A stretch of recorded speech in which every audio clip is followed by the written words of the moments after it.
January 12, 2023. 12:07 p.m. The winter sun hangs low over Bertram Road in Smethwick, casting long shadows across the pavement. It is a mundane Thursday lunchtime. The kind of day defined by routine shoppers browsing, workers grabbing a quick bite, parents pushing prams. In the middle of this ordinary scene sits City Computers, a quiet family-run business that has served the local community for over a decade. But the peace is about to be shattered by a level of violence usually reserved for a war zone. A silver Ford Fiesta screeches to a violent halt right outside the storefront. Tires smoking against the asphalt. Before anyone on the street can register the danger, 4 shadows emerge from the vehicle. They are dressed in black, faces obscured by masks. Their intent unmistakable. 2 of them grip double-barrel shotguns that glint menacingly in the afternoon light. The other 2 wield axes, medieval weapons that look horrifyingly out of place on a modern British street. They move with terrifying precision, a tactical formation that suggests this is not their first time unleashing chaos. The shop door does not just open, it explodes inward.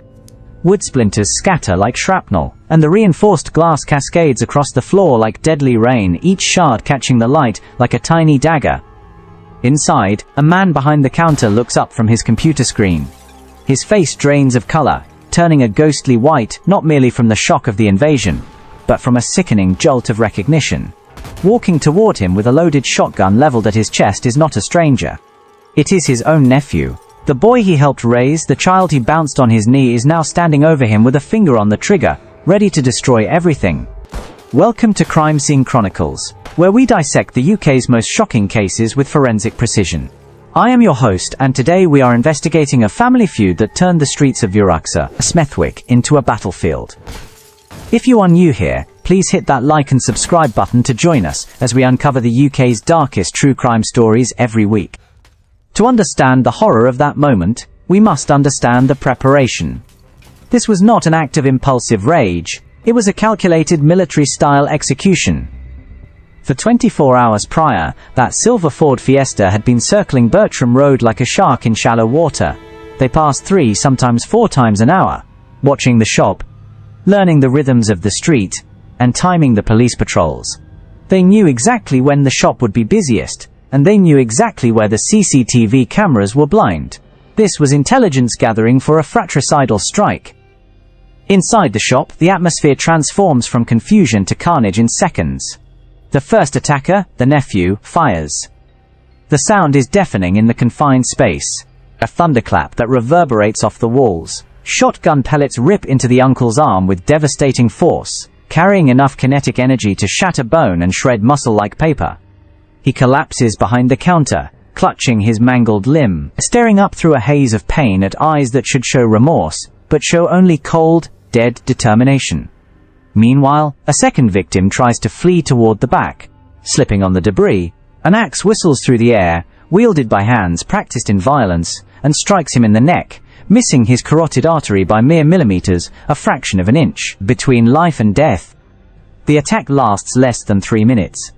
It is a whirlwind of systematic destruction, computer equipment smashed, windows shattered, stock destroyed, and blood pooled on the linoleum. Then, as suddenly as it began, the violence evaporates.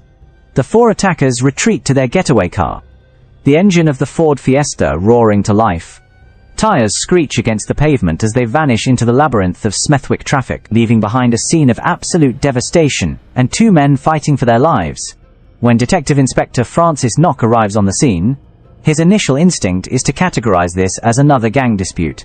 Smethwick, like many urban centers, has seen its share of territorial violence, rival groups fighting over drug lines, protection rackets gone wrong, or business disputes escalating into bloodshed. To the untrained eye, the carnage inside City Computers fits that profile perfectly, but as Knock surveys the specific nature of the damage, something feels different.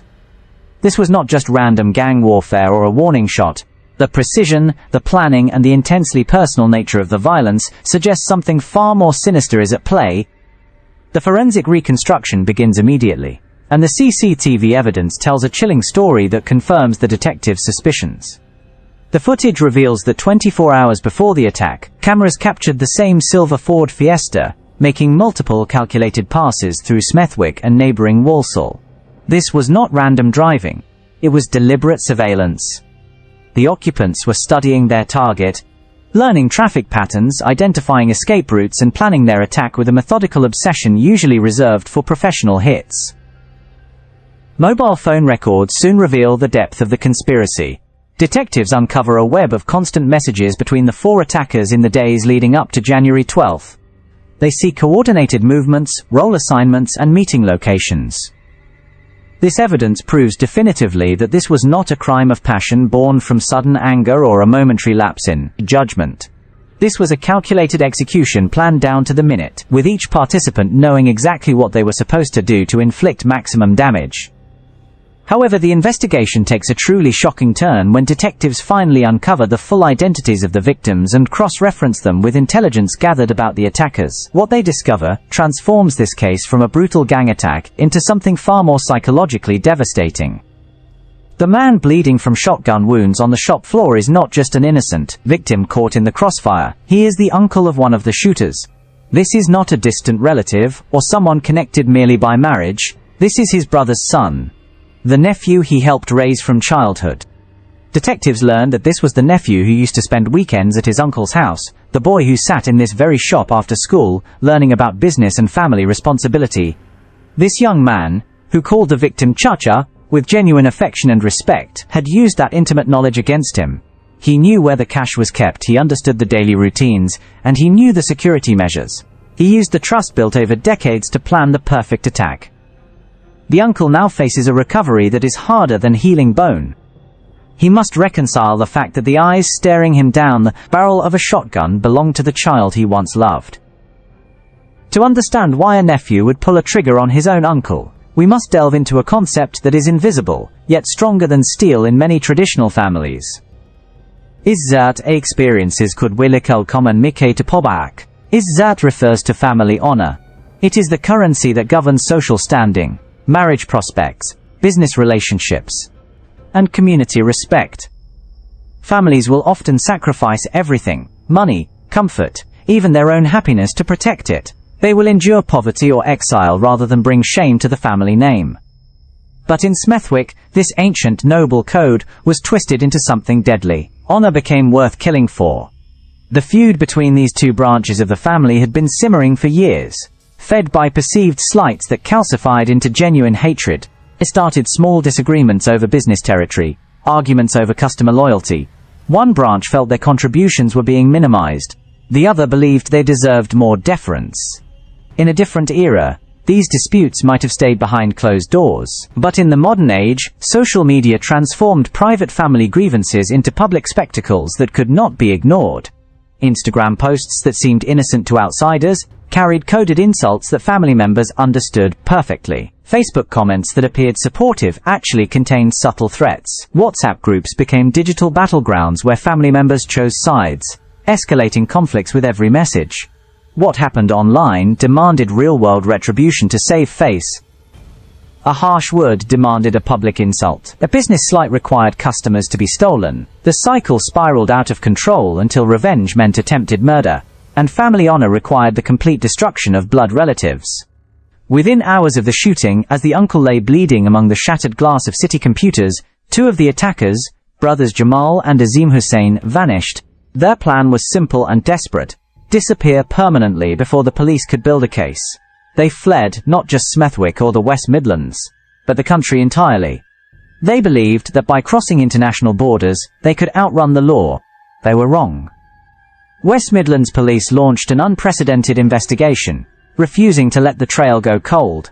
They contacted Interpol, and within hours, international arrest warrants were issued. Pakistani authorities received detailed suspect descriptions and photographs. Financial transactions were traced across multiple countries, and family connections were mapped and monitored. The brothers thought they had escaped to freedom. Instead, they had trapped themselves in a web that spanned 2 continents. For 15 months, 457 agonizing days, Jamal and Azeem Hussain lived as international fugitives in Pakistan. But this was no holiday. They lived in a state of constant, grinding paranoia.